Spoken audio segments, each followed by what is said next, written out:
Oi, gente, tudo bem? Sou a professora Brenda Medeiros, nova professora aqui do Degraus Concursos. Vou estar com vocês na disciplina de eletrônica analógica. Então, a gente vai passar aí capítulo por capítulo daquele livro que é Dispositivos Eletrônicos e Teoria de Circuitos, que é exatamente o que vem trazido para a gente no edital. Então, a gente vai cumprir capítulo por capítulo juntos, de toda a parte teórica, dando todo o suporte para vocês. E depois, ao final de cada aula, a gente vai ter a resolução de vários exercícios, tá? Sem mais delongas, vamos começar nossa primeira aula, que é sobre diodos semicondutores. Vamos lá! Hoje a gente começa por diodos semicondutores, mas deixa eu antes disso apresentar para vocês tudo o que a gente vai ver ao longo do nosso curso de eletrônica analógica, tá? Então a gente vai estudar diodos semicondutores, aplicações do diodo, transistores bipolares de junção, polarização CC do TBJ, transistor de efeito de campo, polarização do FET, modelagem do transistor TBJ, análise do TBJ para pequenos sinais, análise do FET para pequenos sinais, análise de sistemas, efeito RS e IRL, resposta em frequência do TBJ e do JFET, configurações compostas, amplificadores operacionais, aplicações do amplificador operacional, amplificador de potência, seis lineares digitais, realimentação dos circuitos osciladores, fontes de tensão, reguladores de tensão, outros dispositivos de dois terminais, PNPN e outros dispositivos e, por fim, osciloscópios e outros instrumentos de medidas. E o que nós vamos ver hoje? Qual é o nosso conteúdo de hoje? A gente começa, então, diodos semicondutores e a gente vai ver isso aqui, ó. A introdução, que é uma parte mais histórica. Materiais semicondutores, né? Vamos definir os três mais comuns, germânio, silício e arseneto de galho. Vamos entender o que é uma ligação covalente e um material intrínseco. Vamos falar sobre níveis de energia, né? Aqui já falando sobre os elétrons. E aí vamos diferenciar, então, os materiais do tipo N e do tipo P. Entender como que a gente faz uma junção para gerar um diodo semicondutor. Fazer uma comparação do ideal versus o prático e entender os níveis de resistência desses diodos. Tudo bem? Então vamos começar? Vamos começar. Começamos aí com essa parte histórica, né? Então a gente sabe que os princípios que regem essa tecnologia dos semicondutores, eles surgiram lá na década de 1930 e a gente tem buscado cada vez mais uma miniaturização. O primeiro CI, né, que é o nosso circuito integrado, ele foi desenvolvido por Jack Kilby em 1953, enquanto ele estava lá no Texas Instruments, é esse carinha aí, tudo bem? E esse é o CI, que coisa linda, gente. É um oscilador por deslocamento de fase, tudo bem? Além disso, é interessante comentar também que o Jack Kilby, ele também foi o co-inventor, né, da calculadora de mão, também enquanto ele estava lá na Texas Instruments, ok? Então, vamos lá. Como a gente fala muito sobre a questão da miniaturização, é uma das coisas que ela rege nossa eletrônica, né? Só para vocês terem noção, uma quantidade, né? Uma quantização dessa miniaturização, o nosso i7, né? O nosso processador Intel i7, ele tem cerca de 731 milhões de transistores em um único encapsulamento, né? Gente, é uma coisa assim impressionante.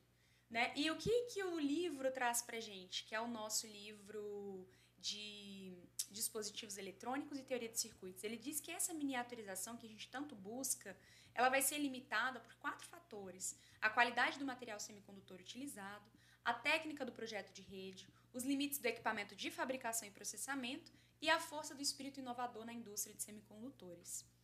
Então vamos entrar basicamente aí nessa ideia do semicondutor em si.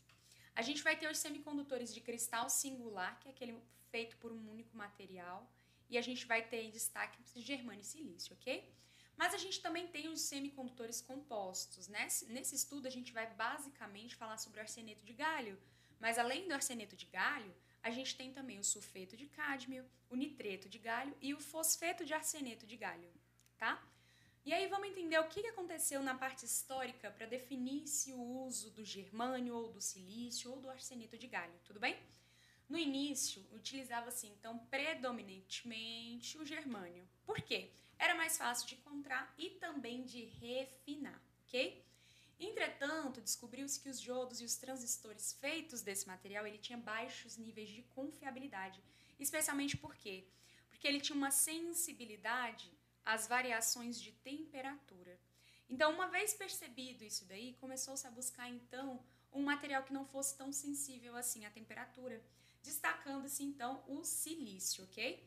Só que o que acontece? Ainda não tinha, nessa época, uma boa estratégia, um bom processamento ali para a questão da refinação desse material. Não era bem definido, né? Não tinha tecnologia definida para isso. Então, isso foi começar ali por volta de 1954, que foi então quando o primeiro transistor de silício foi lançado, ok? A tecnologia da fabricação e do processo foi melhorando ao longo dos próximos anos, e aí então a gente tem bem consolidado o uso do silício, tudo bem? A gente já tem técnicas bem avançadas aí, tanto em questão da refinação, tanto também por se tratar de um material que é muito abundante, né? A presença do silício é muito fácil de adquirir o silício, de chegar no silício, ok? Mas aí a gente também traz como comentário aqui o arseneto de galho no sentido seguinte, que ele se destacou em relação às velocidades. Então, o transistor de arseneto de galho, ele demonstrou velocidades até 5 vezes superiores às do silício. 5 vezes superiores, tá?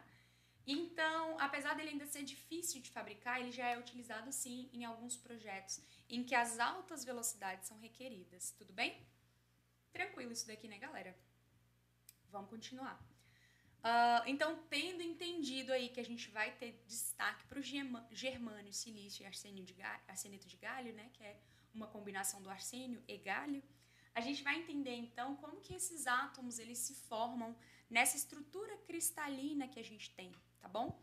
Vamos lembrar então que o átomo ele é formado por prótons, nêutrons e elétrons. Os nossos prótons são aquelas cargas positivas, os nêutrons são o que é eletricamente neutro, né? E os elétrons são a nossa carga negativa. Lembrando que prótons e nêutrons compõem um núcleo e os elétrons eles vão estar orbitando ali em torno desse núcleo, ok?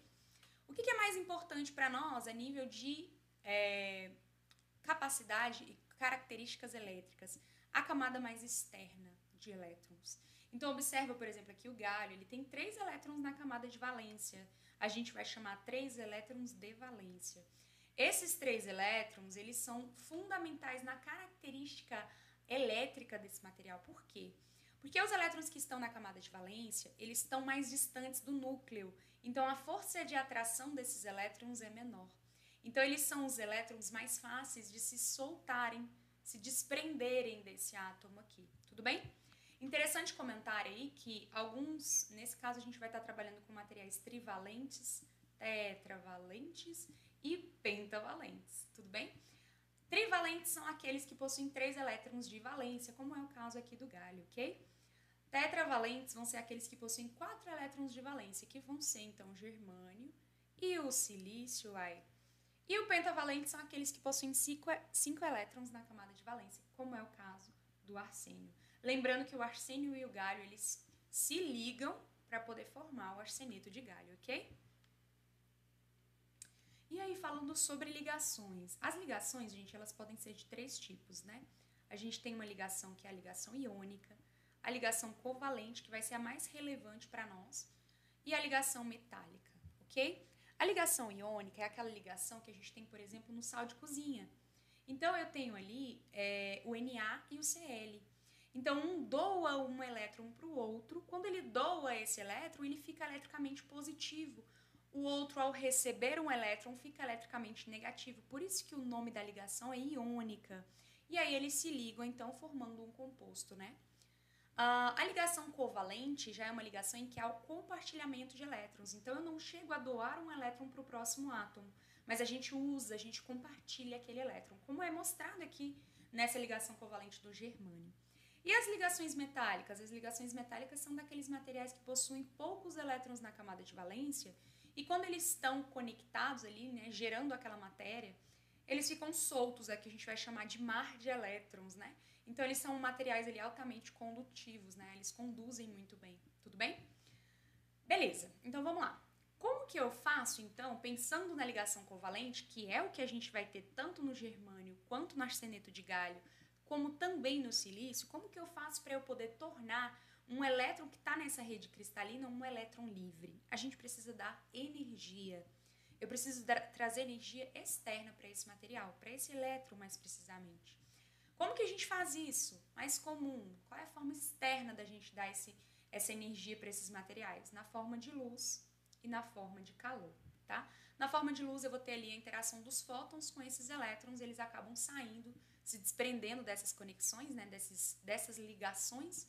E na forma de calor eu estou trazendo agitação para esses elétrons, então eles também recebem essa energia e conseguem se soltar dessas ligações. Vamos entender de novo? Vou desenhar aqui mais ou menos o que seria o nosso silício, ok?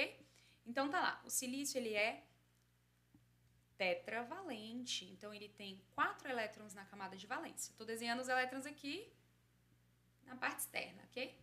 Tá aqui, opa! Como que esses elétrons, eles vão se ligar? Como que ele vai fazer essa ligação covalente? Então tá aqui o silício, os 4 elétrons, bonitinho. Esse elétron aqui, ele vai compartilhar, ó, esses 2 elétrons vão ser compartilhados tanto por esse átomo de silício como por esse. Esses 2 elétrons, tanto por aqui como por aqui. Esses 2 e esses 2, tudo bem? Observam que eles montam uma rede. A gente vai chamar isso aí de rede. Opa! É uma rede cristalina, tudo bem?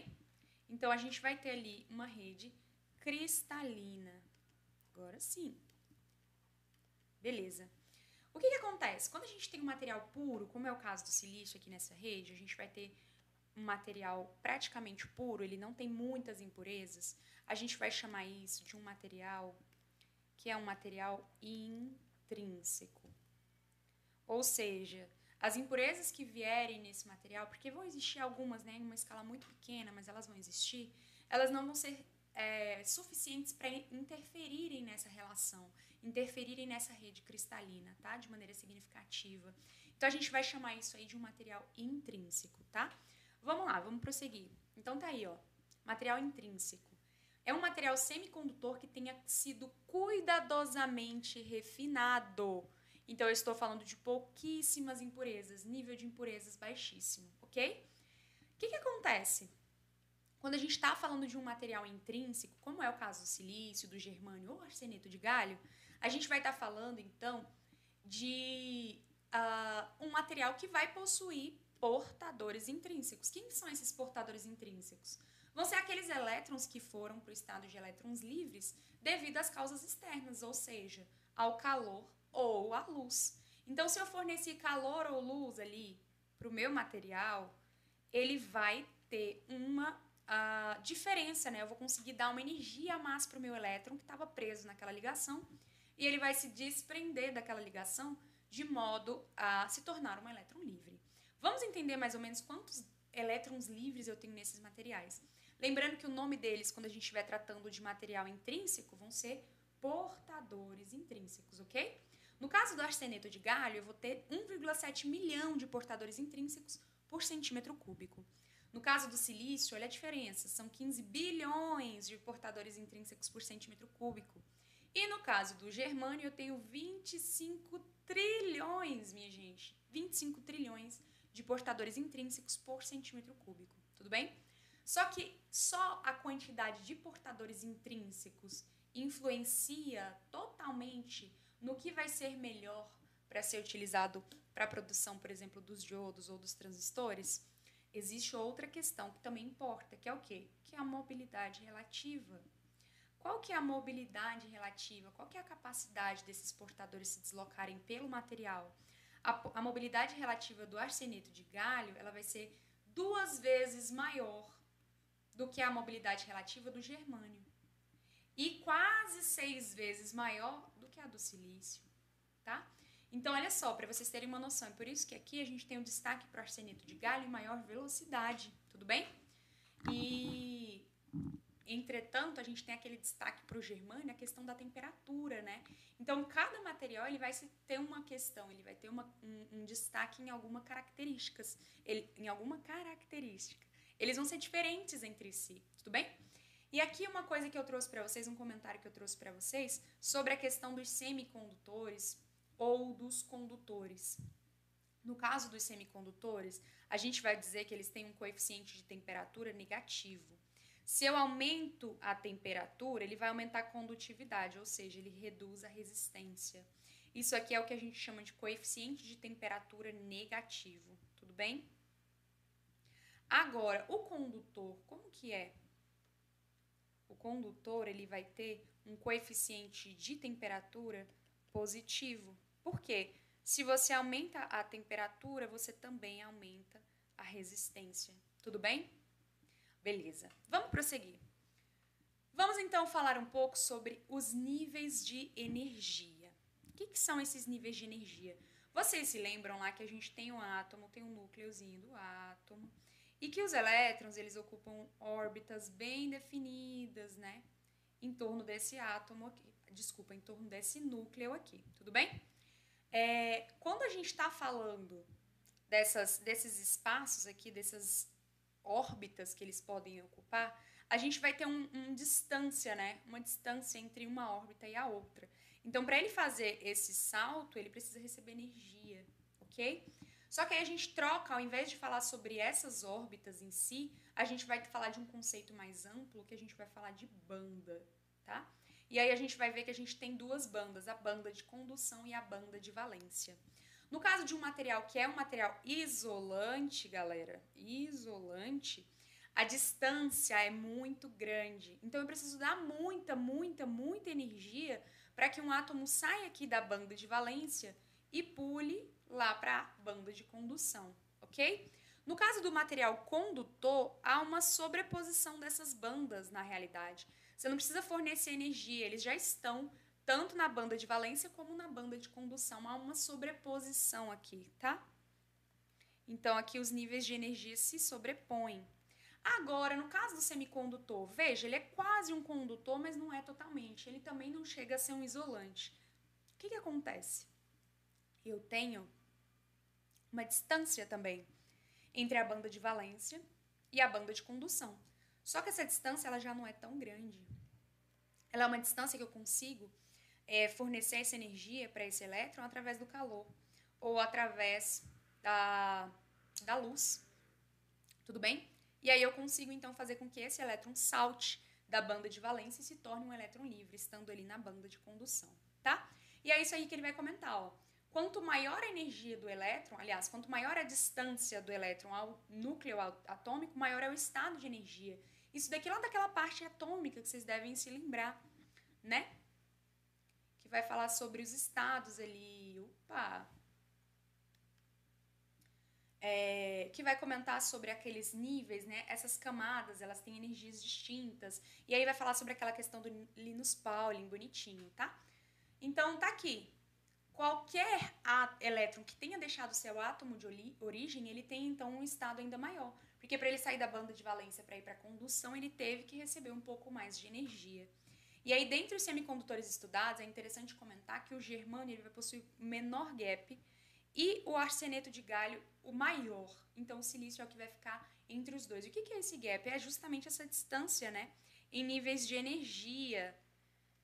É essa distância que o elétron precisa percorrer, ele precisa saltar, né? Para sair da banda de valência e ir para a banda de condução, tá? Porque a gente chama essa banda que tá aqui, ó, de banda proibida.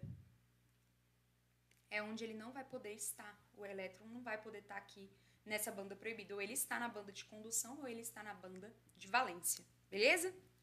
Lembra que eu falei para vocês que a gente tinha, então, os materiais intrínsecos?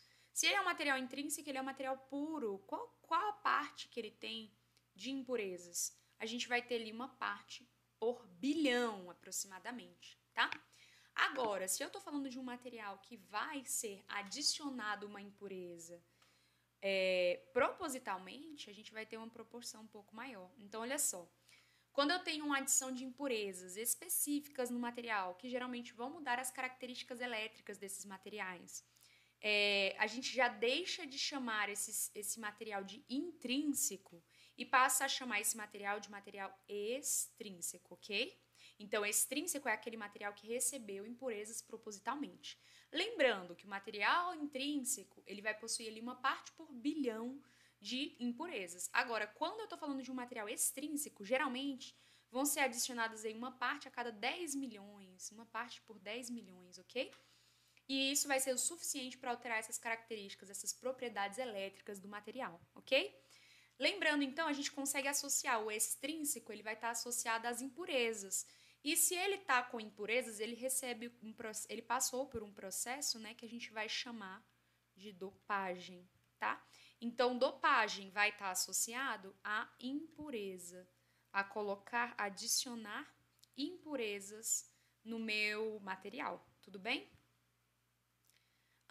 Ok, aqui embaixo eu tenho então algumas imagens, né, para vocês de uma estrutura cristalina do silício sem impurezas, então é o que a gente vai chamar de intrínseco. Aqui eu tenho uma estrutura cristalina de material do tipo N, então aqui é um material extrínseco, e aqui eu tenho uma estrutura cristalina do material do tipo P, que a gente também vai chamar de extrínseco, tanto faz. Se é do tipo N ou do tipo P, o que vai mudar é o que a gente tem de portadores majoritários dentro dessas estruturas. Vamos por partes que vai ficar tudo bem. Então, vamos começar falando do material do tipo N, ok? Material tipo N. Se ele é do tipo N, o que acontece? Imagina aqui, ó, tá aqui minha rede cristalina do silício bonitinha, tá? Imagina que nessa rede cristalina normal, lá bonitinha, como a gente tinha no material intrínseco, eu vou adicionar uma impureza, que é uma impureza pentavalente. Se ela é pentavalente, ela possui o quê? 5 elétrons na camada de valência. Alguns exemplos comuns, o antimônio, o arsênio e o fósforo, ok? Essas impurezas, elas vão entrar nessa estrutura e elas vão modificar a estrutura, porque ao invés de elas terem 4 elétrons na camada de valência, elas possuem 5 elétrons, tá? Então, os elétrons, eles fazem as ligações covalentes, só que eu tenho um elétron que ele fica solto. Ele não está totalmente desprendido, porque ele está fortemente, aliás, não tão fortemente, né? Mas ele está ligado ao átomo de origem. Mas ele está ali como se fosse solto dessa ligação covalente, ok? Quando a gente adiciona qualquer material, qualquer átomo que seja pentavalente, a gente vai ter essa sobra desse elétron, ok? E tá ali, ó, essas impurezas a gente vai dar o nome de átomos doadores. Então, o antimônio, o arsênio e o fósforo são átomos doadores. Então, tá aqui, ó. Apesar desses elétrons livres, esse material ele vai seguir eletricamente neutro. Por quê? Porque a quantidade de prótons e de elétrons é a mesma. Então, eles meio que se anulam, a gente vai ter um material eletricamente neutro, ok? Então, não é porque sobrou um elétron dessa ligação, ele ficou solto da ligação, que o meu material ele é negativo, não. Se aqui eu tenho uma quantidade X de prótons, aqui eu tenho uma quantidade X de elétrons, né, em todo o átomo. Então, ele vai estar eletricamente neutro, ok? Então, tá ali, ó. A carga positiva do núcleo permanece igual ao número de elétrons em órbita, nada mudou. A única coisa que mudou é que na rede cristalina, esse elétron ele fica solto, ok? Então, esse é um material do tipo N. Vamos entender o que acontece no meu material do tipo P. Meu material do tipo P tá lá. Ao invés de eu ter uma impureza pentavalente, eu tenho uma impureza que é trivalente. Eita, que ficou torto, deixa eu desfazer. Então, ao invés de eu ter um material pentavalente, ou seja, ao invés de eu ter um material com 5 elétrons de valência, agora eu tenho 3 elétrons de valência. Exemplos comuns, o boro, o galho e o índio, ok? Aqui foi utilizado o boro nesse exemplo. Então, o que vai acontecer? Tá lá o silício bonitinho na rede cristalina dele, e aí lá no meio eu tenho uma impureza de boro. Esse boro, gente, ao invés dele ter 4 elétrons na camada de valência, ele vai ter 3. Então, esse faz ligação covalente, esse faz ligação covalente, esse faz ligação covalente. E aqui onde era para ter uma ligação covalente também, há uma esperança, uma expectativa, uma falta de elétron. Tudo bem? Isso é o que a gente vai chamar de buraco ou de lacuna. Tudo bem? O nome mais comum é lacuna. A lacuna, então, é uma falta de um elétron. Aqui eu tenho uma expectativa de receber um elétron para preencher essa lacuna ou esse buraco. Então, isso que é uma lacuna. Novamente, se eu tenho uma lacuna, não significa que meu material ele está positivo eletricamente. Ele continua sendo um material neutro, tudo bem? Mas ele tem lacunas ali soltas no meu material, ok? Vamos desenhar? Vamos desenhar? Então, olha só, tá aqui. Só para eu exemplificar melhor essa questão. Lembra que a gente fez a nossa rede cristalina do silício agorinha? E aí a gente fez, então, o desenho lá. Tenho 4 elétrons na camada de valência. Bonitinho.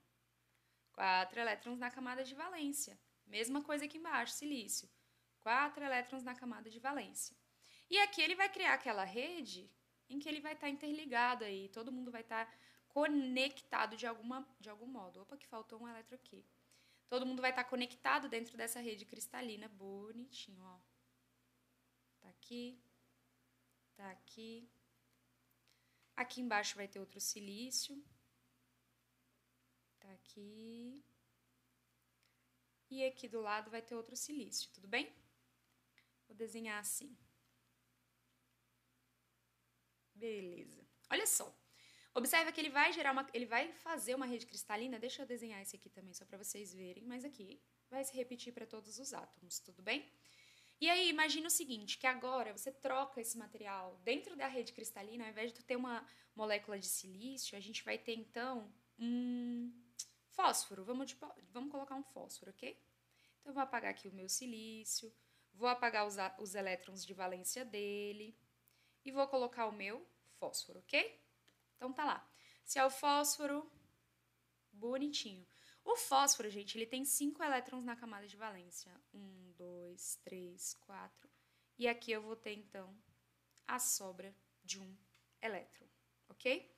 Há um elétron solto, há um elétron desprendido dessa ligação, dessa rede cristalina, tá? Só que ele tá ali, dentro desse material ele existe, ok?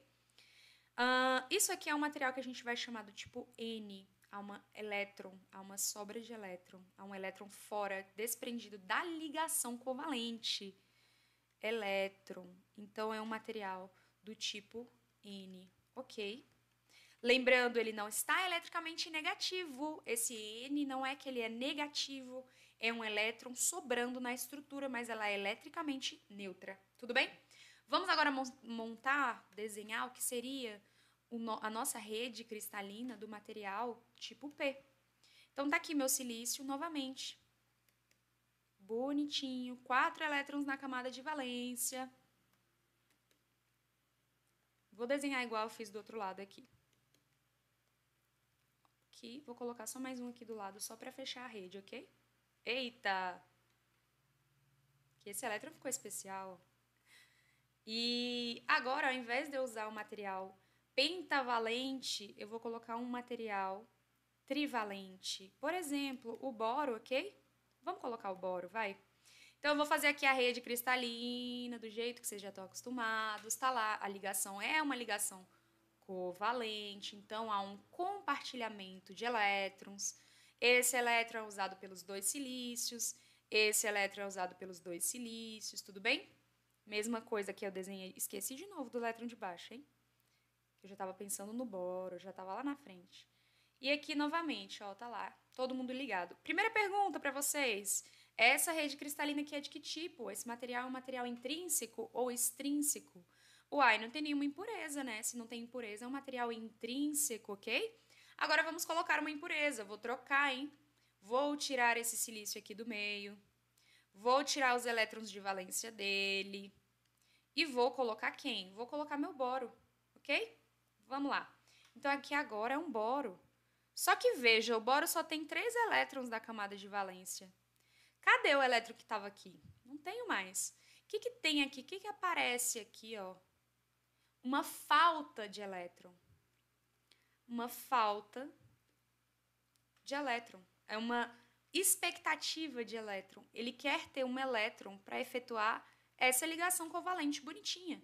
Então, a gente vai chamar isso de lacuna. Tudo bem? Então, esse aqui é o nosso material tipo P. Belezinha? Dúvidas nisso daí? Eu espero que esteja bem tranquilo. Deixa eu só fazer uma linha aqui para dividir os dois materiais. Vamos lá, prosseguindo. Então, o que acontece, gente, quando a gente está falando de lacunas e elétrons? Uma coisa que é interessante da gente entender e que é extremamente importante é entender como acontece esse fluxo dos elétrons e das lacunas. Por exemplo, aqui tem um boro, tudo bem? Esse boro ele tem uma lacuna aqui em cima. O boro é trivalente, então ele só tem 3 elétrons. E aqui tem uma lacuna. Pode acontecer dessa lacuna atrair um elétron, porque ela está esperando um elétron, né? E aí, o que acontece se um elétron se desloca de uma ligação e vai preencher essa lacuna? Aqui eu vou ter um elétron. Vou desenhar em azul aqui do lado. Aqui eu vou ter um elétron. E aqui, o que vai acontecer? Não vai ter uma lacuna, gente? Olha só que interessante. A minha lacuna se deslocou para cá e o meu elétron se deslocou para lá. Então, é interessante pensar que o fluxo de lacunas ele sempre vai ser em sentido contrário ao fluxo de elétrons, tá? Justamente porque se você desloca esses elétrons para cá, vai surgir sim novas lacunas nos átomos de silícios anteriores, ok? Então tá lá, ó, na condução, se um elétron de valência adquire energia para quebrar a ligação covalente e preencher a lacuna ali do próximo material, será criada então uma lacuna bem aqui no silício, onde tinha essa ligação covalente, onde eu tinha esse elétron que foi liberado. Então, o fluxo de lacunas é em sentido contrário ao fluxo de elétrons. No material do tipo P, a gente vai ter o elétron, mais elétrons, né? E a gente vai chamar esse elétron de portador majoritário, eu tenho maior quantidade. E as lacunas, elas também são portadoras, só que nesse caso, do material tipo N, ela é um portador minoritário, tá? Agora, no caso do material tipo P, o que a gente tem? No caso do material tipo P, a lacuna é que é o nosso portador majoritário, porque eu tenho maiores quantidades. E o meu elétron é que vai ser o meu portador minoritário. A gente vai usar muito esses nomes, portador majoritário, portador minoritário, também cai muito nas provas. A gente vai fazer questões que vão trazer esses nomes aí. Então é interessante a gente saber, é essencial saber. Seguindo, então até aqui a gente entendeu que eu tinha dois materiais distintos, os dois são materiais extrínsecos, ou seja, houve dopagem, e eu gerei então o que eu tinha lá, o material do tipo N e o material do tipo P, tudo bem? Agora, o que acontece se eu pego os dois materiais, um material do tipo P, e eu junto com um material do tipo N? O que vai acontecer, minha gente? Simples. Essa junção PN é o que a gente vai chamar de diodo, tudo bem? Esse é um outro nome, junção PN. Olha ele aqui, ó, aparecendo aqui, ó, junção PN, tá? Presta atenção, então imagina o seguinte, tá aqui meu material do tipo P. O que eu tenho sobrando, o que eu tenho como portador majoritário aqui mesmo? Eu tenho lacunas. Então essas bolinhas em preto aí são as minhas lacunas, ok? E lá no meu material do tipo N, o que eu tenho de portador majoritário? Eu tenho elétrons, ok? Beleza. Se eu combino essa região, se eu junto esses dois materiais, se eu faço essa junção PN, o que vai acontecer? O que vocês imaginam que vai acontecer? Veja, aqui eu tenho falta de elétrons, aqui eu tenho elétrons. Uai, não vai ter então um deslocamento desses elétrons para preencher essas lacunas? Não é isso que vai acontecer? Esses elétrons, eles não estão soltos naquela estrutura cristalina, eles não estão presos à própria ligação covalente, não é isso? Então, eles vão passar para o lado do material tipo P, de modo que eles vão preencher essas lacunas, tudo bem? Então, olha só. Quando esses elétrons saem do material tipo N, né, quando faz essa junção e eles vão para o material tipo P, a gente vai criar o que a gente vai chamar de região de depleção. Daqui a pouquinho eu vou comentar sobre essa região, tá? Mas, basicamente, quando eu tenho esses elétrons saindo, se deslocando do material tipo N e indo para o material tipo P, vocês concordam que agora a quantidade de prótons e elétrons vai ser diferente? Porque antes esse material estava neutro. Só que agora ele recebeu elétrons que não eram deles, elétrons que vieram de outro material. Então, se ele recebeu elétrons, concorda que ele vai gerar íons aqui? Então, aqui eu tenho íons negativos, onde? No material tipo P. Eu tenho íons negativos. Da mesma forma, houve perda de elétrons. Então, aqui eu perdi os elétrons que eu tinha nessa região. Então, eu formei íons positivos, tudo bem? Essa região em que há esses íons é a região que a gente chama de região de depleção. E por que esse nome depleção? Depleção vem de déficit, tá? Déficit de quê, gente? Déficit de portadores livres. Os meus portadores livres aqui eram as lacunas, elas foram preenchidas. Os meus portadores livres aqui eram os elétrons e eles foram lá para o outro lado e agora eu não tenho mais elétrons livres desse lado. Então, meus portadores majoritários não estão mais aqui.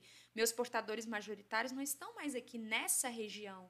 Há um déficit, de portadores livres. Então, esse esgotamento desses portadores é que formam essa região que a gente vai chamar de região de depleção. Tudo bem?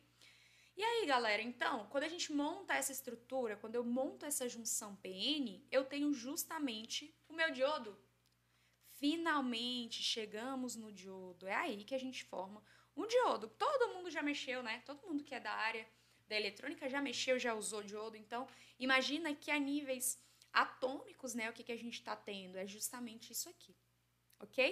Agora, então, a gente entra, de fato, no conteúdo que é diodos semicondutores.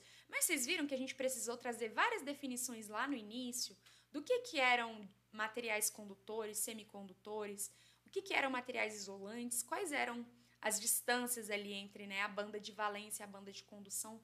Toda aquela teoria para a gente conseguir chegar no entendimento do diodo faz todo sentido agora para nós. A gente tem maturidade, a gente tem uma base para entender como é que funciona um diodo realmente, tá?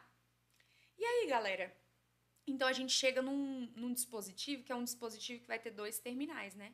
Um terminal no tipo N, aliás, aqui, no tipo N, e um terminal no tipo P. São os nossos dois terminais metálicos ali, tá? E a gente tem uma junção que vai gerar essa região de depressão naturalmente, pelo simples juntar. Observa que eu não apliquei nenhuma tensão, eu não fiz nada, eu simplesmente juntei esses dois materiais e naturalmente ela gerou essa região de depressão, tudo bem? Agora, a gente precisa analisar o comportamento desse diodo quando a gente estiver sem polarização, quando a gente tiver uma polarização que a gente vai chamar de polarização reversa e quando a gente estiver sob uma polarização direta, tá? E aí agora a gente vai entender melhor esse comportamento aí do diodo para cada tipo de polarização. Primeiro caso, sem polarização nenhuma aplicada. Como que funciona? Agora ficou melhor, olha o nosso desenho aqui, bem melhor que o meu, né? Tá aqui nossa região de depressão, agora eu troquei a posição, né? Aliás, não tá da mesma forma. Aqui é o meu material do tipo P, tenho meus íons negativos gerados pelos elétrons que foram trazidos do material tipo N, e no material tipo N tenho meus íons positivos que vieram justamente por conta da falta do elétron que saiu desse material, ok? Beleza. Se eu simplesmente coloco esse material ali, conecto ali meus contatos metálicos a uma fonte, e essa fonte ali, sem diferença de potencial, né? Eu faço sem polarização. O que vai acontecer? Vai ter corrente fluindo através desse material? Vai fluir corrente de alguma maneira nesse material? Na realidade, não. Eu vou ter, então, somente a formação da região de depressão e uma vez que formou-se essa região, não há mais nada para acontecer, tudo bem? Então, sem polarização, a corrente ela vai ser igual a zero, tudo bem? Beleza. Tá ali meu diodo solto na bancada, não há polarização, né? Eu tenho a formação da região de depressão naturalmente, mas eu não tenho nenhuma corrente fluindo através desse material. Vamos então pensar agora num caso de polarização reversa. O que vem a ser a polarização reversa? A polarização reversa é quando eu coloco o meu terminal positivo da fonte externa no meu material tipo N. Tudo bem? Eu vou trocar a cor aqui da caneta para ficar melhor. E aí, eu vou trocar de novo a cor. Então, só para a gente seguir aqui um padrãozinho, nas próximas ficarem mais fáceis da gente compreender. Então, vamos lá. No caso da polarização que a gente vai chamar de polarização reversa, eu vou fazer uma conexão do meu terminal positivo no meu material do tipo N, tudo bem? E, da mesma forma, né, de maneira análoga, eu vou fazer a ligação do meu terminal negativo com o meu material tipo P. Fiz essa ligação. E aí, será que vai existir uma corrente? Vai existir alguma corrente aqui? Sim, nós vamos ter uma corrente sim. Por quê? Veja bem, aqui nesse material não há uma sobra de elétrons, no material tipo N, eu não tenho vários elétrons ali, e eu conectei ele no polo positivo da minha fonte. O que vai acontecer então? Esses elétrons que eu tenho, eles vão vir para esse lado positivo, né? Então, esses elétrons livres que eu tenho aí, eles vão fluir através desse circuito para preencherem aqui esse potencial positivo, né, da minha fonte. De maneira análoga, o que eu tenho desse lado? No material tipo P eu tenho várias lacunas.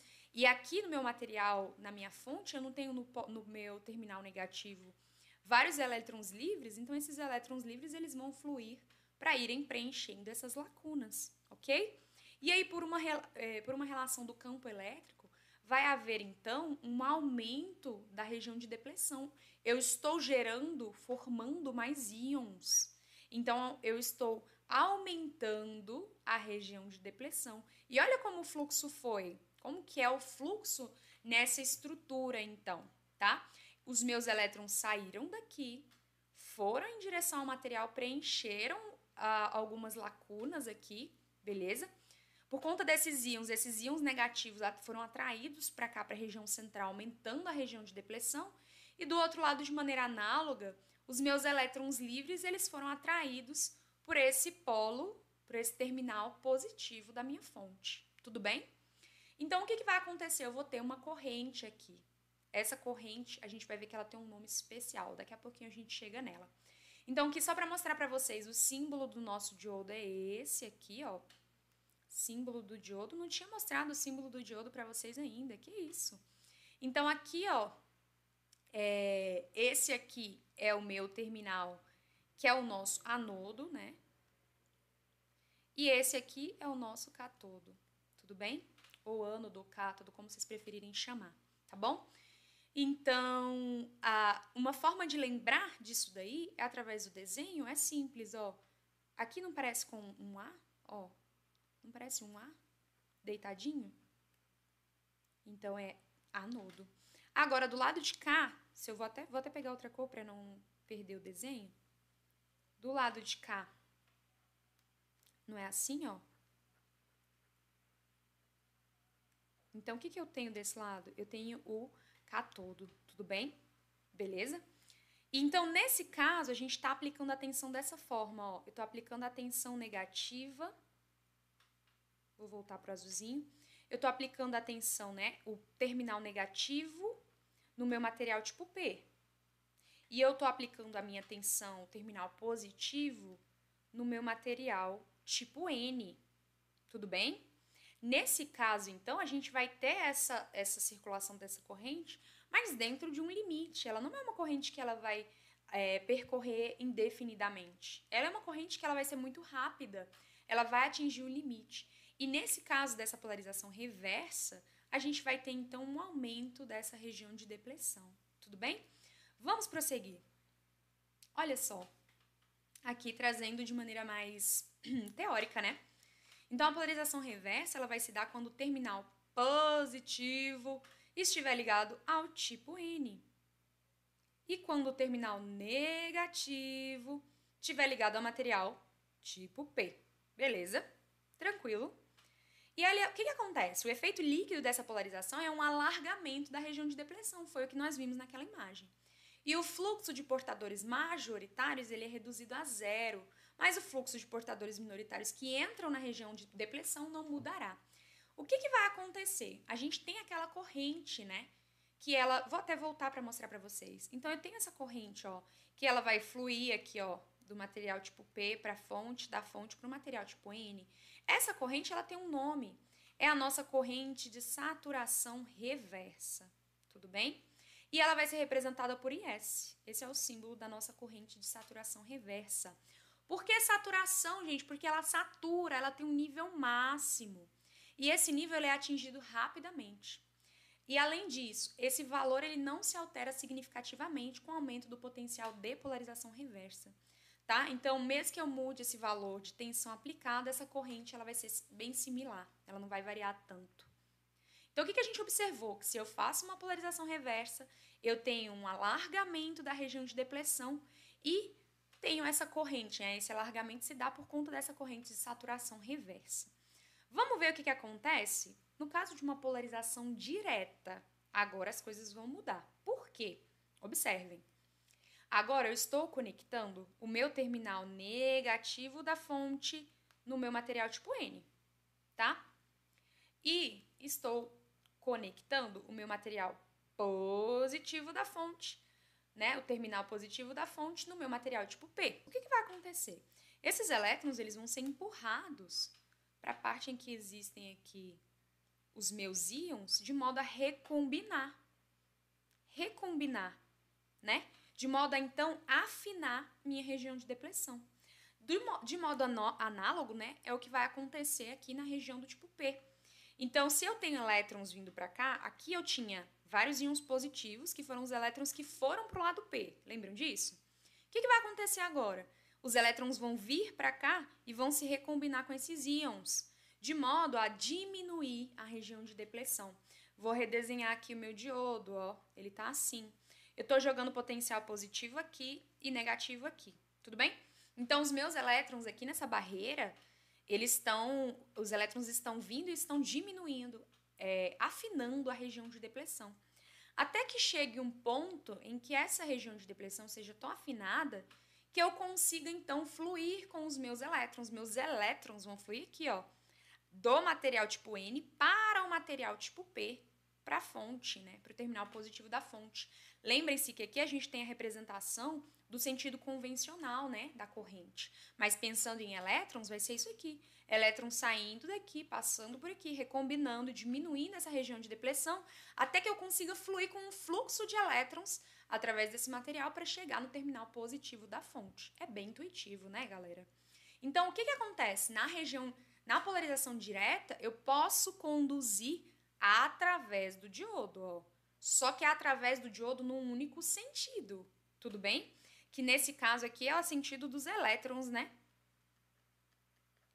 Seria daqui, ó, pra cá. Mas o sentido da corrente convencional a gente vai chamar que o sentido é esse aqui, ok? Então, a corrente tá fluindo aqui, ó. Tá fluindo aqui. Olha aqui o desenhozão da seta já mostrando. E depois indo ali para o terminal negativo da minha fonte. Ou seja, o meu diodo vai permitir a passagem de corrente, desde que, né, de uma corrente significativa, né, desde que a polarização seja feita dessa forma, que é uma polarização direta, ok? Vamos para a parte teórica, só para a gente dar uma encerrada aí, dar uma concluída nessa parte. Então tá lá, ó. Condição de polarização direta, quando a tensão aplicada sobre o diodo é maior do que 0 volts. Se dá mediante a aplicação do terminal positivo ao tipo P e o negativo ao tipo N, tudo bem?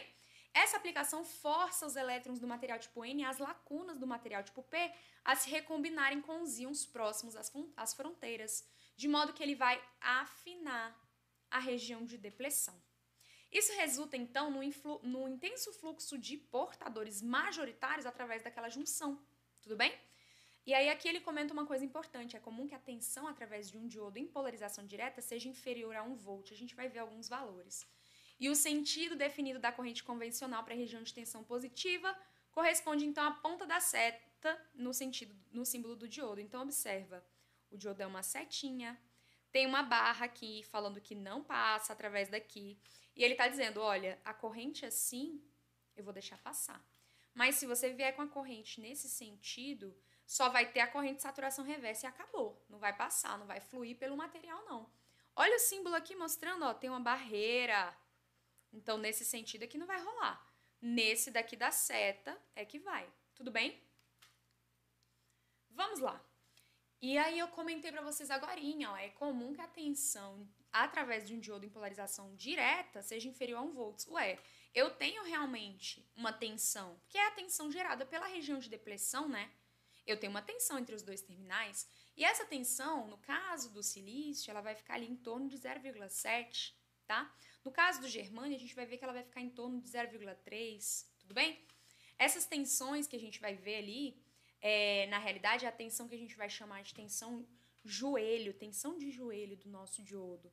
Por quê? Veja, se eu estou aplicando uma polarização direta, vou aplicando a tensão, mas ele ainda não afinou o suficiente aquela região de depleção. A partir do instante em que ele afina aquela região de depleção, eu consigo passar a corrente, né? Eu aumento, então, a corrente, tudo bem? Então, quando essa corrente ela sobe rapidamente, a gente está falando que a gente está no joelho da curva do diodo, que é justamente essa subida, é uma subida exponencial, tudo bem? Então, a curva característica do diodo ela é mais ou menos isso daqui que está sendo mostrado. Teoricamente, era para ser como se fosse essa daqui da parte pontilhada, em branco, que vocês conseguem ver. Só que não vai ser dessa forma. Por quê? Porque a gente tem algumas características que a gente está desconsiderando, como a resistência interna do corpo do diodo e a resistência externa de contato. contato de um diodo. Então, por conta disso aqui, ela vai se parecer mais com essa parte em laranja do que realmente com esse tracejado, tá? Aí aqui ele mostra ó, a polaridade do diodo, do positivo para o negativo, né? Então, seria do anodo para o catodo, tudo bem? Aqui a curva de um diodo real, né, de um dispositivo comercial. Aqui ele mostra a região de polarização reversa. Então, eu tenho uma corrente pequeníssima, olha aqui, ó, a corrente de saturação reversa. E a partir desse valor, ela não vai ter mais corrente, tudo bem? Porque eu vou ter chegado, eu vou ter saturado. É bem intuitiva essa parte. E aí, galera, para além dessa questão da resistência, né, interna de corpo e a externa de contato, a gente tem algumas outras características que a gente precisa levar em consideração, tá? Quando a gente vai falar de um diodo semicondutor, a gente pode definir através dessa equação aqui, ó, a corrente. Essa equação a gente chama de equação de Shockley, ok? E ela vai estar sendo aplicada tanto para a região de polarização direta como para a polarização reversa. Observa, aqui a gente tem, então, a corrente de saturação reversa, que é esse S aqui. Deixa eu colocar um laserzinho para ficar melhor. Então, ó, aqui eu tenho a corrente de polarização reversa. Aí ela vai ser um exponencial de quem? Da tensão de polarização direta aplicada ao diodo sobre um N. O N é um fator de idealidade que a gente vai aplicar, que em alguns casos vai ser 1, em alguns casos vai ser outros valores, mas vai depender de várias características físicas mesmo, né, da montagem do diodo. E VT aqui embaixo também, que é a nossa tensão térmica, menos 1. Então, essa é a equação para calcular a corrente ali sobre o diodo, tá? A equação de Shockley. E para a gente calcular essa tensão, que é a nossa tensão térmica, a gente vai calcular K, que é a constante de Boltzmann, vezes a temperatura absoluta, que é a temperatura em Kelvin, sobre Q, que é a magnitude da carga eletrônica, né? Que é aquele 1,6 vezes 10 elevado a menos 19 Coulomb, ok? Ok, simbora. Seguindo, então tá aqui, ó. É particularmente interessante notar que a corrente de saturação reversa de um diodo, ela é significativamente maior do que a corrente de saturação reversa na equação de Shockley, ok? Então, por isso a gente vai ter dois nomes. A gente vai ter a corrente de saturação reversa real e a corrente de saturação reversa na equação de Shockley, tá? Aqui ficou repetido? Ah, não, aqui ele vai falar sobre os valores, né? Então, no caso, olha só, a corrente de saturação reversa real, ela é mensuravelmente maior do que aquela que a gente calcula na equação de Shockley, ok? Isso vai se dar por quê? Correntes de fuga, geração de portadores na região de depressão, níveis mais elevados de dopagem, então níveis mais elevados de dopagem vão gerar níveis mais elevados de corrente reversa, sensibilidade ao nível intrínseco dos portadores, relação direta com a área de junção, aqui sobre o tamanho mesmo, qual que é aquela área que há a junção, e a sensibilidade à temperatura. Vamos falar sobre outra coisa que é importante falar, importante mais, que é o quê? Que é a região, que é a região de ruptura. Deixa eu só pegar a caneta aqui, agora eu vou precisar sublinhar algumas coisas. Então, olha só, existe um ponto, lembra que a gente falou? Vou voltar. Lembra que a gente falou que lá na região de polarização reversa, vou botar pode ser aqui. A gente falou que existe essa corrente de saturação reversa, que ela é uma corrente que vai saturar, ela acaba, ela é uma corrente que dura pouco tempo. Beleza. Só que será que se eu aumentar essa tensão indefinidamente, esse diodo ainda vai suportar? Ele ainda vai continuar não conduzindo? A gente vai ver que não. A gente tem um limite para isso, né? E aí a gente vai observar que existe uma região que a gente vai chamar que é a região de ruptura, tá? Que é um ponto em que essa tensão ela é suficientemente negativa para mudar aquela curva característica. E aí, de que modo ela vai mudar? Ao invés dela parar aqui, ó, aqui parou o valor da corrente, ele vai passar a corrente através desse diodo no sentido contrário, aí através de algum valor, que é esse valor na região de ruptura, tudo bem? Então tá aí, ó, o potencial de polarização reversa que resulta nessa mudança radical dessa curva é conhecido como potencial de ruptura e a gente vai usar o símbolo VBV, tudo bem? Então, é a tensão ali, ou potencial de ruptura, ok? À medida que essa tensão aumenta na região da polarização reversa, a velocidade dos portadores minoritários, porque veja, quem estava fluindo no diodo lá na corrente de saturação reversa não eram os portadores majoritários, mas os portadores minoritários. E conforme eu for dando mais tensão, essa velocidade desses portadores minoritários vai aumentar. De modo que eles vão ali colidir, né, com os outros elétrons e vai começar a gerar portadores adicionais. Então, eu vou começar a liberar portadores adicionais por conta dessa colisão, tudo bem? E esses portadores adicionais, eles podem, então, auxiliar nesse processo de ionização até que se estabeleça uma alta corrente, que a gente vai chamar corrente de avalanche, que é o que vai determinar essa região de ruptura por avalanche. Então, a gente já entende que vai ser de uma vez, né? Que ela é uma mudança bem brusca, ok? O potencial máximo de polarização reversa que pode ser aplicado antes de entrar nessa região de ruptura é o que a gente vai chamar de tensão de pico reversa, tá? Ou no inglês, Peak Reverse Voltage, que é o PIV, tudo bem? Ok?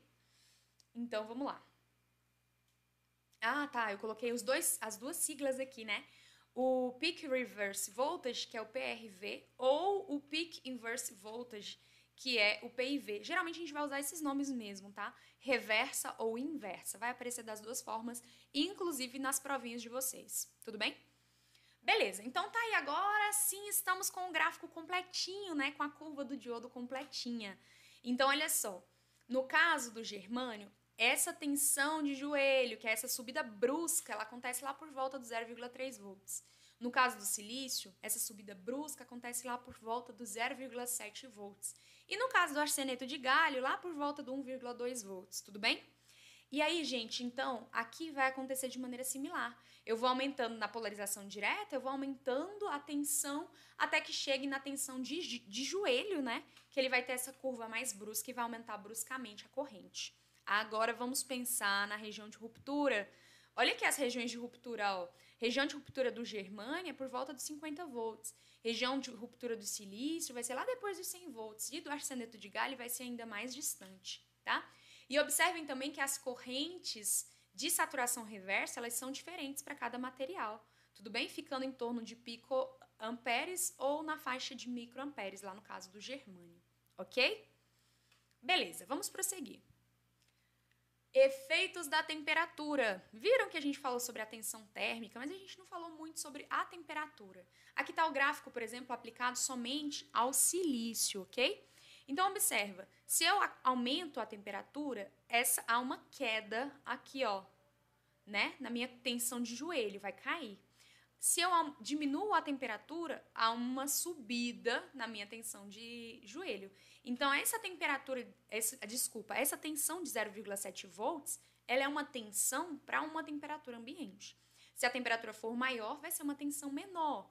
Se a temperatura for menor, vai ser uma tensão maior.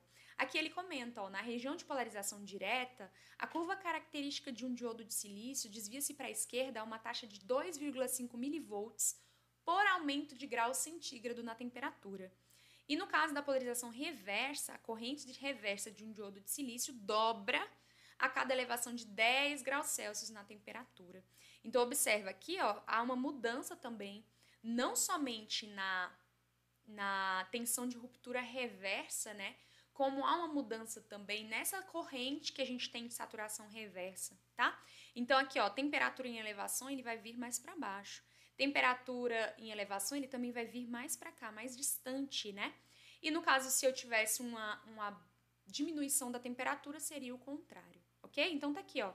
A tensão de ruptura reversa de um diodo semicondutor aumentará ou diminuirá em função da temperatura.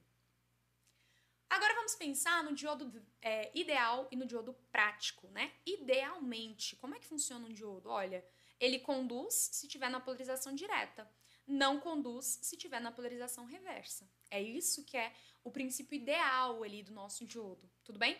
Então, se ele está na polarização direta, ele funcionaria como uma chave fechada. Se ele está na polarização reversa ou inversa, ele funcionaria como uma chave aberta, ele não está permitindo a passagem de corrente nenhuma, tudo bem? Além da corrente de saturação reversa, né? Aliás, no caso, a saturação reversa, a corrente de saturação reversa, ela é uma característica real, né? Mas no caso da ideal, ela não existiria, tudo bem? Então, olha só, o diodo semicondutor comporta-se de uma maneira similar a uma chave mecânica, na medida que eu posso controlar se vai ter corrente ou não. Se vai ter corrente, fechada. Se não vai ter, aberta. Simples. Só que ele é diferente de uma chave. Por quê? Porque quando é uma chave, ela permite que a corrente flua em dois sentidos, né? Se eu fecho uma chave, tanto faz se eu passar a corrente daqui ou daqui. Mas no diodo, não. O diodo ele só permite a passagem da corrente em um único sentido. Essa é a diferença. E isso é fundamental. É fundamental. E além disso, aqui eu tenho, então, na parte reversa, ele não passaria nada de corrente, mas a gente tem aquela correntezinha de saturação reversa, né? Pequeníssima, mas existe, né? Então tá ali, ó. Ainda assim, apesar dessa resistência não ser 0 ohms e apesar da corrente de saturação reversa ela ser maior do que 0, ainda assim há semelhanças suficientes entre uma chave ideal e um diodo semicondutor para que torne ele um dispositivo eletrônico eficaz, né? Para essa tomada de decisão de algum modo, de abrir e fechar o circuito, ok? Níveis de resistência. A nossa última parte, hein? Nosso último tópico. Estamos chegando ao fim já. Nosso último tópico da aula de hoje. Então, níveis de resistência. Qual que é a resistência de um diodo? Como que eu calculo? Tem 3 formas. Eu posso calcular a resistência CCU estática, CA dinâmica ou a CA média. Tudo bem? A resistência CCU estática, ela vai ficar em torno de até 80 ohms ali, no caso dos diodos de silício, tudo bem? E como que eu calculo? Eu pego minha curva característica do diodo e pego aquele ponto, descubro o valor da tensão do diodo e da corrente no diodo e divido esses valores para descobrir a resistência. No caso da resistência CA, ou resistência dinâmica, que a gente vai chamar, eu não vou ter mais um único ponto, né? Eu vou ter uma região pequena. Então, eu vou calcular pela diferença dessa região, né? Essa variação aqui dessa região, pela variação na tensão, mas geralmente ela é uma variação muito pequena. Então, eu posso calcular ali pela linha tangente aqui nesse ponto, tá? Então, eu calculo aqui, ó, pela variação da tensão e variação da corrente, tudo bem? E agora, para eu calcular uma tensão, uma resistência CA média desse diodo, como que eu calculo? Aqui eu já vou estar falando de variações maiores, né? Ele já percorre um caminho maior dentro daquela curva característica.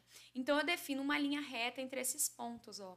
Tá aqui, ó. A linha reta, ela já não é tão próxima dessa curva, né? Porque a nossa curva do diodo é essa parte laranja claro aqui, ó.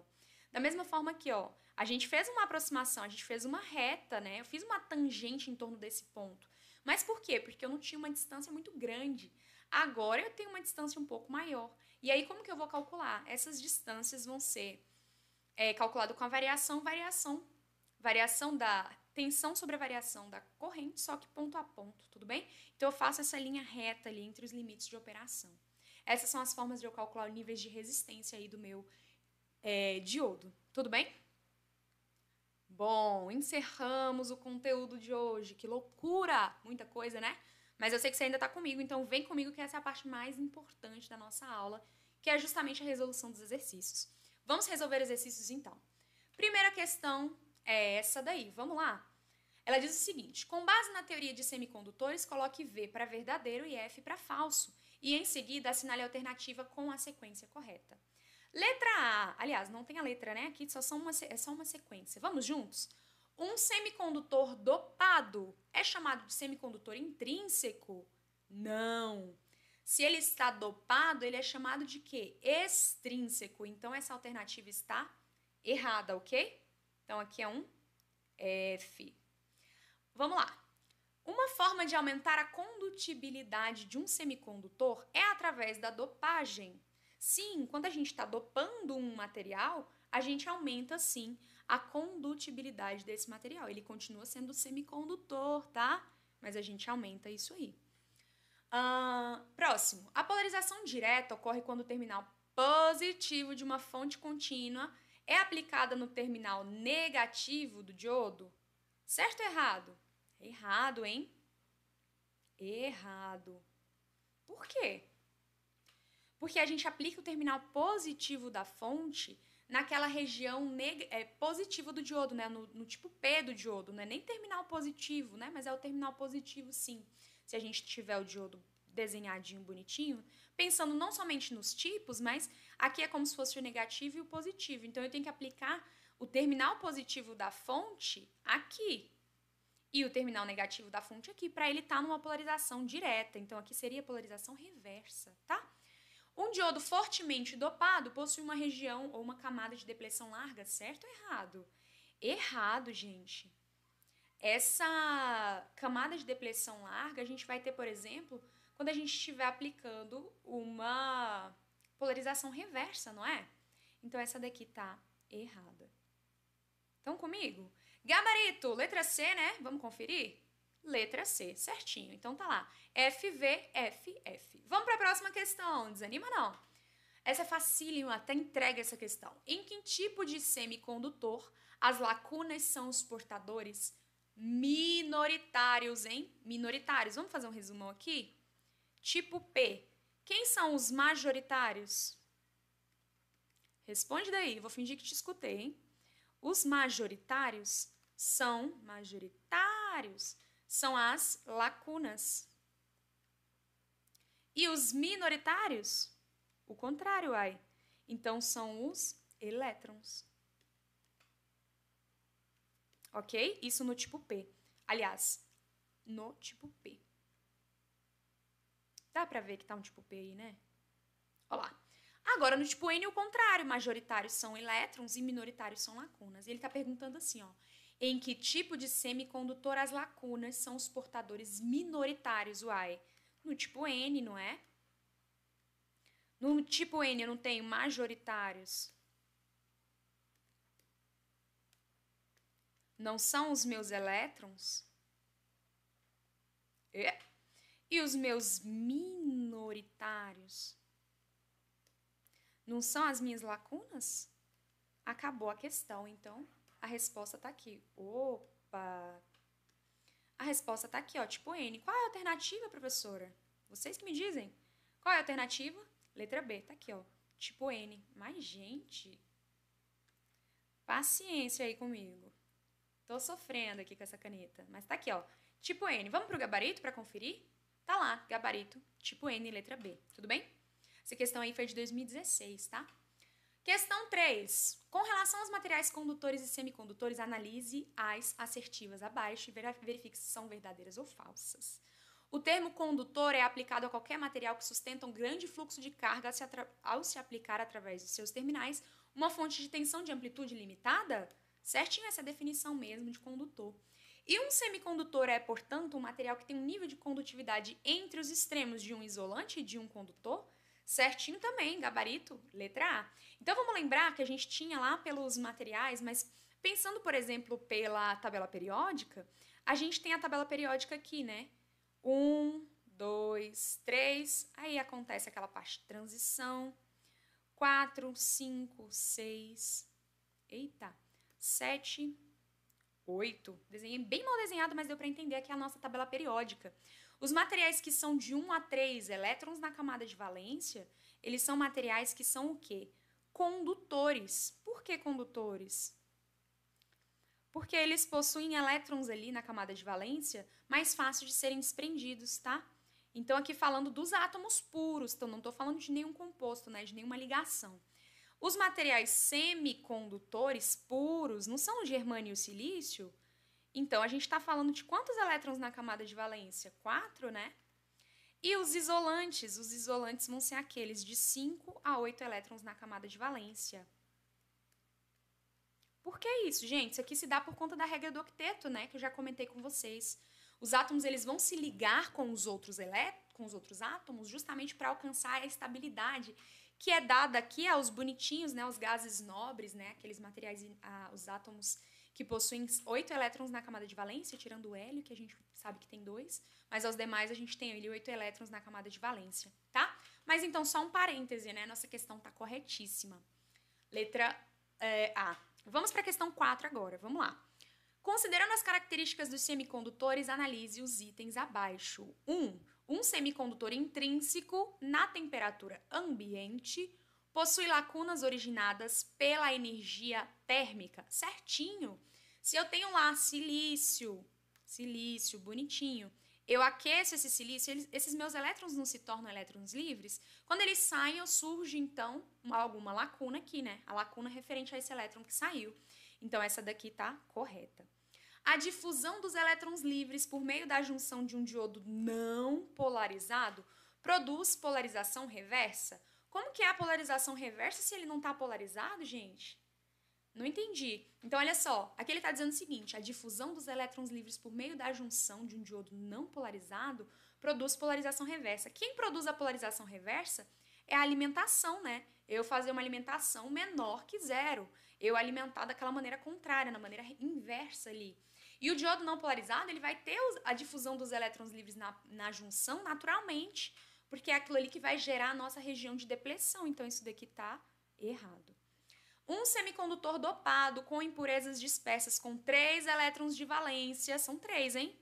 Ó, então, se são 3, por exemplo, o boro, né, tem 3 elétrons de valência, produz portadores majoritários, que são denominados de lacunas, certíssimo, é isso mesmo, tá? Então, vai gerar um tipo P que possui majoritariamente lacunas. Então, é a letra C, minha gente, apenas 1 e 3, conferindo o gabarito, tá aí. Próxima questão. Relacione a coluna da esquerda com a da direita de acordo com o conceito dos materiais semicondutores e marque a alternativa correta. O que acontece? Eu reorganizei a questão, então aqui a gente vai organizar 1, 2, 3 e 4 com esses aqui de baixo, tá? Porque não dava para colocar do lado, ia ficar ruim para vocês visualizarem. Então, a gente tem material tipo N. Quem é material tipo N? É que ele possui elétrons, majoritariamente elétrons, né? E o minoritário é a lacuna. Olha ele aqui, ó. O elétron é o portador majoritário e a lacuna é o portador minoritário. Então, aqui é o 1. Tudo bem? Começando aqui.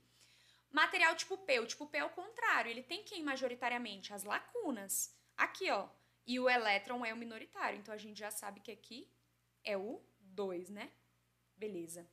Qual que é o nome do processo utilizado para alterar as propriedades elétricas do semicondutor puro? Olha aqui, a dopagem. A dopagem é esse processo que torna o semicondutor puro um semicondutor extrínseco, ok? E aí ele pergunta, semicondutor puro? Germânio e silício são semicondutores puros lá, tetravalentes, beleza? Então a nossa sequência ficou 2, 3, 4, 1, que é a letra C. Segura aí, vamos fazer mais questão, não acabou não? Então, olha só. Marque V para verdadeiro ou F para falso nas afirmações abaixo e, em seguida, assinale a alternativa com a sequência correta. Um diodo semicondutor é polarizado diretamente quando é estabelecida a associação do terminal positivo ao tipo P, negativo ao tipo N. Certo, né, minha gente? Certíssimo, foi isso que a gente viu, polarização direta. Um material semicondutor submetido ao processo de dopagem é chamado de material intrínseco? Jamais. Intrínseco é um material puro. Aqui ele deveria ser extrínseco, ok? A corrente existente sob condições de polarização reversa, ela é chamada de corrente de saturação reversa? Sim, nós vimos isso. Foi o que vimos agora há pouco, né? Vimos aí que a gente tem essa corrente, que é a corrente de saturação reversa, tudo bem? Então, verdadeiro. A tensão de ruptura é o valor no qual a corrente começa a aumentar rapidamente? Não! A tensão que a corrente aumenta é a nossa tensão de joelho. Então, aqui está incorreto. Aqui em cima eu vou só circular o que estava incorreto também. Não era intrínseco, mas sim extrínseco. E aqui não... Eu vou até escrever, porque fica mais fácil para vocês estudarem, uai. Então, aqui é extrínseco e aqui é a tensão de joelho. Tudo bem? Sequência ficou VF, VF, então é a alternativa D. Vamos conferir? Tá lá, gabaritinho, perfeito. Vamos prosseguir? Questão 7. Na eletrônica é muito importante saber o material usado na fabricação dos componentes eletrônicos, pois características como condutividade e resistividade mudam o funcionamento de um circuito. Sobre esse assunto é correto afirmar que os materiais isolantes são considerados mal condutores de energia, né, de corrente elétrica, porque não possuem elétrons livres na sua estrutura? Errado, gente. Eles possuem elétrons livres, né, mesmo que em uma quantidade muito pequena. Mas eles não são maus condutores por isso. Eles são maus condutores porque a distância entre a banda de condução e a banda de valência é muito grande. Então, para eu tornar um elétron livre, eu gasto muita energia. Então, aqui é por conta da banda de valência e banda de condução. Tudo bem? Próxima questão. Os átomos dos materiais bons condutores de corrente elétrica... Opa, eu coloquei condutor, deixa eu só corrigir aqui. Minha cabeça pensou mais rápido do que eu falei. Aqui é um material de banda de condução. Só fazer essa correção aqui para vocês não se perderem. Então, vamos lá. Os átomos dos materiais bons condutores de corrente elétrica possuem 6 elétrons na camada de valência? Não.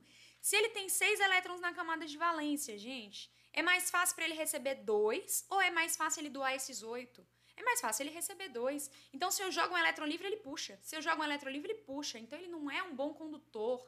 Ele é um isolante, ok? Com tensões elevadas, é possível estabelecer uma corrente elétrica fluindo pelo material, mesmo que esse material possua poucos elétrons livres na sua estrutura material? Sim, gente, isso daqui é verdade, tá?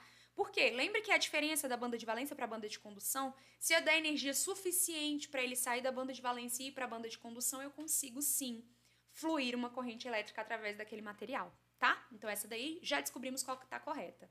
O material semicondutor utilizado na fabricação de materiais do tipo N e P possui sempre características intrínsecas de um bom condutor? Não, ele não é um bom condutor. Ele é um semicondutor, né? Ele é um semicondutor. Só que além disso, a gente está falando ali que se eu fiz uma fabricação, esse material ele deixa de ser intrínseco, né? Ele vai ser um material que a gente vai chamar de extrínseco, ok? Então, quando a gente está falando de intrínseco do material, a gente está falando de um material puro. Então, aqui é a letra C, vamos ver se está correta? Letra C, gabaritamos, hein?